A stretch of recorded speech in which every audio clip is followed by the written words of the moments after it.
Hello everyone, welcome back to my YouTube channel. I am doctor Manisha Baisla. आज हम new drug picture के बारे में बात करेंगे, दैट इज क्रोटॉन टिक। आज का टॉपिक है क्रोटॉन टिग्लियम। इसके बारे में जानने से पहले हम पूरा इसका सिग्नेचर और इसका डोमेस्टिकली क्या यूज होता था या इसका हिस्ट्री क्या है, पहले उसके बारे में जानेंगे। ठीक है। क्रोटॉन टिक की अगर हम बात करें तो क्रोटॉन टिक का हम हिंदी में क्या बोलते हैं, जमाल घोटा। अगर आपको ये वर्ड याद है जमाल गोटा, तो many of you have heard in your home बोलते हैं कि जमाल गोटा क्या करता है, लूज मोशंस करता है। इसका स्फीयर ऑफ एक्शन हम सीधा अगर बात करें तो जीआईटी पे एक्ट करता है।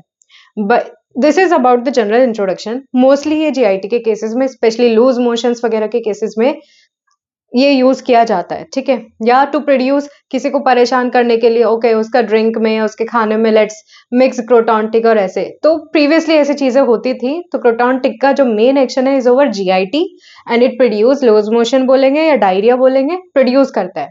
Now I will talk about the proper introduction. Croton tig मतलब इसका प्रिपरेशन, इसका कॉमन नेम। क्रोटॉन टिक का कॉमन नेम हम इंडिया में जो बोलते हैं वैसे वो जमाल गोटा ही लिखेंगे। ठीक है। तो इसका कॉमन नेम इज जमाल गोटा। Then if we come to the class और प्रिपरेशन की बात करें, पार्ट यूज की बात करें, पार्ट यूज में इसका सीड्स जो है उसका ऑयल एक्सट्रैक्ट करके उसको ट्राइचुरेट करके हम मेडिकेशन प्रिपेयर करते हैं। ऑयल सीड्स जो है हमारा वो उससे टिंचर प्रिपेयर किया जाता है हमारा। Prover is doctor Hahnemann. Family euphorbiaceae family से बिलोंग करता है। Other remedies in euphorbiaceae family are, croton tig तो है, one of them is croton tig, another is acalypha indica, euphorbinum, mancinella, hura brasiliensis. ये सारी के सारी रेमेडीज हमारी यूफोर्बिएशिया फैमिली में आते हैं। And if we talk about class, कौन से क्लास में प्रिपेयर किया जाता है, तो इसको 6B में प्रिपेयर किया जाता है इस रेमेडी को। Now I will talk about कौन कौन सा कंप्लेंट्स के लिए यूज किया जाता है। It's an acute remedy, polychrest नहीं है, एक्यूट रेमेडी है। So very limited sphere of action के जीआईटी पे एक्ट करता है। It act on mucous membrane, especially GIT की बात कर रहे हैं हम। देन जीआईटी का मैंने एक कॉमन चीज आपको बता दिया। Then it affect on skin. Actually ये बोला जाता है जब इसको हार्वेस्ट किया जाए या इसका क्रोटॉन जो ऑयल यूज करते हैं हम, अगर उसको बिना ट्राइचुरेशन के या ऐसे ही बस निकाल के अगर रब करेंगे आप, तो इट विल लीड टू रूबिफिकेशन या पस्चुलर इरप्शंस बना के छोड़ता है। सो इसका इतना एक्रिडिटी है। या जो अगर आपने ऑयल अप्लाई करा है then it will lead to burning. ये इसका रॉ स्टेट में ऐसी चीजें प्रोड्यूस करता है। So it's has a great affection over the skin. And it was also seen कि जब इसका प्रिपरेशन किया जा रहा था एट दैट टाइम, तो स्किन अफेक्शंस जो हुए थे they were not on the part. जैसे हाथ से मैंने पूरा उसको ट्राइचुरेट किया या मैंने उसको प्रिपेयर किया या कट किया, जो भी मैंने उसका प्रिपरेशन किया, जो जो बॉडी पार्ट्स मैंने यूज किया वहां पे कोई स्किन अरप्शन नहीं था। This is the finding written in JH Clarke, जो हमारे स्टालवर्ड्स ने ये सब चीजें ऑब्जर्व करे हैं। ठीक है। But other areas were affected. For example उसका फेस पे और उसका स्क्रॉटल या जेनाइटल रीजन्स में अफेक्शन हुआ स्किन इरप्शंस का। So another sphere of action is skin. First is GIT, skin. It also act on respiratory system. Respiratory system पे भी बहुत अच्छा काम है इसका। आपको बहुत लिमिटेड उसमें 2-4 चीजें समझना है कि रेस्पिरेटरी में उसका मोडालिटीज क्या है, कैसे अफेक्ट करेगा। Then come to female. Females में भी एक स्पेशल एक्शन है इसका, वो भी हम पढ़ेंगे। ठीक है। So I will start with the particulars as it is a acute remedy. So will begin with the sphere of action. First is GIT. देखो जब भी हम लूज मोशन की बात कर रहे हैं या डायरिया की बात कर रहे हैं, तो ये एक्ट कैसे करता है। जो इसका क्रोटॉन टिक का एक्शन है over the mucous membrane of GIT, ठीक है, सारा जो वाटरी डिस्चार्ज है किस तरीके से होता है, एक कैरेक्टरिस्टिक है उसका कि ये गश आउट होता है इन वन शॉट। मतलब अगर आप नॉर्मल फूड पॉइजनिंग के केसेस देखो, तो उस केस में आपको ऐसे पेशेंट भी मिल सकते हैं जो सिम्टम्स देंगे कि मेरे को बहुत तेज एकदम से क्या लगता है, रंबलिंग। रंबलिंग मतलब पेट में पहले गुड़गुड़ जैसा होने लगता है। ठीक है।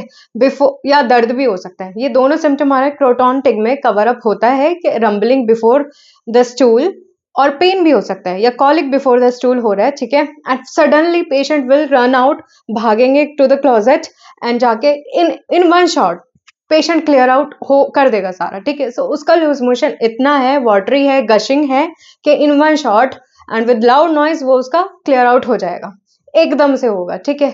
देन इसका एग्रेवेशन एमिलरेशन बहुत जरूरी है आपको पढ़ना कि ये जो डायरिया हम बता रहे हैं इसका पर्टिकुलर मतलब डिफरेंस कैसे है। अगर मैं आर्सेनिक की बात करूं तो आर्सेनिक के कैसे डिफरेंशिएट करेंगे हम क्रोटॉन टिक को। ऐसा वाला नहीं है कि गशिंग है उठ के एकदम से जाना है या वन शॉट में उसका पूरा एकदम से हो जाएगा। ठीक है। ऐसा नहीं है। बट डायरिया होगा ऑब्वियसली, उसको वीकनेस काफी ज्यादा होगा, ठीक है, विथ थर्स्ट होगा उसको उस टाइम पे, in arsenic I am talking about, in arsenic, तो थर्स्ट भी होगा उसको फॉर कोल्ड वाटर, ये सब चीजें मिलेंगी। But when we talk about somehow थोड़ा सा सिमिलर है बट मोडेलिटीज का डिफरेंस आ जाता है। फॉर एग्जाम्पल अगर मैं बात करूं क्रोटॉन टिक का, तो क्रोटॉन टिक में लीस्ट एग्रवेशन, मतलब हल्का सा भी पेशेंट ने कुछ खाया, मान लो फूड पॉइजनिंग का केस है एंड उसको अभी एब्डोमिनल डिस्कम्फर्ट शुरू हो गया पेशेंट को। सो पहले क्या हुआ, रंबलिंग गर्जलिंग होना शुरू हुआ। आफ्टर दैट उसको लगा कि मुझे मोशन के लिए जाना है, मोशन के लिए गया है, भागा है, एंड देन जाके जैसे ही पास किया तो एक शॉट में सारा हो गया। पहली चीज, aggravation is by least food और ड्रिंक, मतलब मैंने अगर कुछ खाया भी है, अगर मैंने उसके बाद मुझे भूख लगी और मैंने थोड़ा सा भी खा लिया, तुरंत, मतलब कि आधा घंटा, 15 मिनट, 20 मिनट, ऐसा नहीं है, लीस्ट फूड और ड्रिंक से उसका एग्रेवेशन है। तो हल्का सा भी कुछ खाने से या पीने से, पानी पीने से भी उसको वॉशरूम जाना पड़ रहा है, ऐसा वाला जब कंडीशन होगा, you can think of croton tick. In case of food poisoning से हम कोरिलेट कर सकते हैं। और देखो डायरिया का भी कैरेक्टरिस्टिक होता है, कभी सॉलिड, सेमी सॉलिड होता है या बिल्कुल लिक्विड होगा। इसका कैसा होता है, बिल्कुल वाटरी डायरिया होगा। तो जो पेशेंट का डायरिया होता है एकदम येलो वाटरी स्टूल होता है, ठीक है। फिर इसको जैसे क्या हो गया, एक बार जाके आ गया, फिर भी इसको कैसा रहेगा, कांस्टेंट अर्ज रहेगी, मतलब लगेगा कि बार बार इसको स्टूल जाना पड़ेगा बार बार। सो कांस्टेंट अर्ज है for the stool, followed by sudden evacuation, मतलब ऐसा लग रहा है हाँ मुझे जाना पड़ेगा एंड देन फटाफट से उठ के जाना ही पड़ेगा आपको, और एक गो में वो क्लियर आउट भी हो जाता है। सो ये चीज ना, ये बड़ा कैरेक्टरिस्टिक है, ये आपको माइंड में रखना है। अब ना देयर आर रेमेडीज जो बिल्कुल सिमिलर एक्शंस रखते हैं ओवर द जीआईटी, बिल्कुल ऐसा ही प्रोड्यूस करेगा। बट देखो हम होम्योपैथी में अगर रेमेडीज डिफरेंशिएट करेंगे तो मोडेलिटीज के बेसिस पे ही करेंगे, राइट। सो कहीं ना जितनी भी रेमेडीज मैं आपको इसके साथ बता रही हूँ, फॉर एग्जाम्पल इसके साथ क्रोटॉन टिक जैसा डायरिया या कैरेक्टरिस्टिक और किसमें प्रेजेंट है, then gambogia, gratiola, podophyllum and thuja, but इनका कहीं ना कहीं आपको मोडेलिटीज डिफरेंशिएट मिलेगा, राइट। सो ये 4 रेमेडीज भी आप इसके साथ याद रखेंगे। I hope it is clear कि जीआईटी में क्या एक्शन है उसका, ठीक है। स्वेशिंग सेंसेशन होना, ठीक है, रंबलिंग गर्जलिंग टाइप होगा, सडन इवैक्यूएशन है, सडन फटाफट से निकल जाता है, ठीक है, लाइक अ मतलब gushing out in a jet, एक शॉट में उसका कंप्लीटली बाहर होता है। वाटरी स्टूल है, लीस्ट फूड और ड्रिंक से उसको एग्रेवेशन है, and there is constant urge to stool, constant urge lead कर रहा है उसका sudden evacuation. So this was about the diarrhoea और जीआईटी सिम्टम्स के बारे में हम जो बात कर रहे हैं, ये इसकी बात हुई। अब मैंने जैसे आपको बताया था फीमेल में एक एक्शन है, फीमेल में क्या इंपॉर्टेंट है इसका कि सी अगर mother is feeding to the baby, तो उस टाइम पे जो पेन है, mother is feeding to the baby, तो उसका जो पेन है निप्पल से लेकर it goes to back. So अगर ऐसा कोई कैरेक्टरिस्टिक आपको मिल रहा है then you can think of croton tig. दूसरा मैंने बताया था स्किन अफेक्शन, तो इसका ऑयल जो है अगर हल्का सा भी आपने अप्लाई करा then it will lead to burning and vesiculation, वो सारी चीजें। सो स्किन अफेक्शन में it act on male genital organs, specially scrotal area में अफेक्ट करता है, and it has a tendency to produce itching burning. But एक characteristic हम याद रखेंगे इसमें कि the person is so sensitive, जिस भी एरिया में स्किन एरिया में उसको अफेक्शन हो रहा है, the person is so sensitive that he is unable to scratch. अगर उसको स्क्रैच करेगा, मतलब अगर मेरे हाथ में इन्फेक्शन हुआ है या फिर मेरे को कोई वेसिकुलर इरप्शन आया, अगर मेरा हाथ पे कोई वेसिकुलर इरप्शन हुआ है तो I can not even scratch that, इतना सेंसिटिव है, इतना पेनफुल होगा। अगर मैंने स्क्रैच करने का कोशिश भी किया तो it is very very painful. So वो एक फियर भी रहता है कि I don't want to touch that part, specially जो अफेक्टेड पार्ट है। सो मैंने बताया फेस पे एंड स्क्रॉटल एरियाज में कॉमनली ऐसा इरप्शन अगर आता है and the patient is also telling you that sensitive to touch और स्क्रैचिंग में उसको दिक्कत हो रहा है, then you can think of croton tick. Nursing के टाइम पे अगर निप्पल एरिया से पेन बैक में जा रहा है then the remedy is croton tig, and if it is going to the opposite breast the remedy is borax, and if it is going to the whole body, अगर whole body में ये दिक्कत आ रहा है then the remedy is phytolacca. ये आप differentiation याद रखेंगे, हमारे पीजी क्वेश्चंस में भी आ जाता है, तो इट्स वेरी इंपॉर्टेंट, आप याद रखेंगे ये वाला। कफ की अगर मैं बात कर रही हूँ तो हम इसको 2 तरीके से इसका मोडालिटीज को डिकॉर्ड कर सकते हैं, लाइक तो जैसे कफ में हम बात कर रहे हैं तो कफ है इसमें as soon as touches the pillow, जैसे ही लेटने जाएगा पिल्लो पे सर लगेगा, must get up, otherwise cough का पैरोक्सिज्म उसको आना शुरू हो जाता है। So it is very important. ये एक और रेमेडी में भी है हमारा, मैग्नम एसिटिकम में भी है, बट थोड़ा सा है उसमें डिफरेंस कि वो फेदर पिल्लो की बात कर रहा है। कीप इट इन माइंड कि cough as soon as head touches the pillow, head touches the pillow must get up, ये इंपॉर्टेंट है, ठीक है। And the patient is so restless, मतलब उसको जैसे वो लेटने गया उसका कफ होने लगा तो इतना रेस्टलेस हो जाता है कि उसको पूरा नाइट फिर चलना पड़ता है, ठीक है, has to walk whole night. जो मैंने ये बात बोली है कि cough as soon as he touches the pillow, ठीक है, तो जो पैरोक्सिज्म है उसका एक ही रीजन है। आप अगर देखना चाहेंगे, इसको डिकोड करेंगे तो एग्रीवेशन लाइंग डाउन आ रहा है हमारा, बट अगर इसको हम दूसरे तरीके से देखें, इसका मोडालिटी भी है, तो बेटर किस चीज से, आइदर ये चलता रहे पूरा टाइम रेस्टलेसनेस की वजह से, मस्ट वॉक, और either sleep in a chair. Chair में क्या होगा कि वो पूरा ऐसे लाइंग डाउन वाला पोजीशन नहीं है उसका, तो सिटिंग वाली पोजीशन है। इतना ज्यादा सेंसिटिवनेस है और इतना ज्यादा उसको स्पाज्मोडिक कफ होता है on lying down that the person has to sit up और sleep in a chair. So this is a very very particular thing about croton tig. जो हम सारा जितना भी एस्थमेटिक सिम्टम्स पढ़ते हैं in other remedies, you have to differentiate on this basis कि person has to sit. बैठने पे भी एंड स्पेशली बोल सकता है कि मैं बेड में नहीं लेट सकता, मेरे को चेयर पे सोना पड़ता है। अगर मुझे सोना है then I have to lie on chair only. So ये चीज अगर आपको पर्टिकुलर कहीं मिल रहा है then you can think of croton tig. बहुत अच्छा काम करते हैं उस चीज में।